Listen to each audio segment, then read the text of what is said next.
थोड़ा ऊंचा रखो। ओके।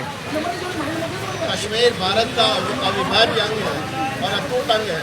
इसको विभाजित करने के लिए आतंकवादी हमला किया गया और श्रीनगर से, कश्मीर से, जम्मू से लेकर श्रीनगर हाईवे पर अवंतीपुरा पुलवामा में जो हमला किया गया और हमारे नौजवान शहीद किए गए, उसको हम सख्त अल्फाज में कंडेम करते हैं और रूलिंग के लोगों को ये कहना चाहते हैं कि वो इसको इशू बनाए बगैर और पार्टी पॉलिटिक्स किए बगैर ऐसे त्रासवादी तत्वों को सख्त नसीहत हो, इस तरह के एक्शन लिए जाएं।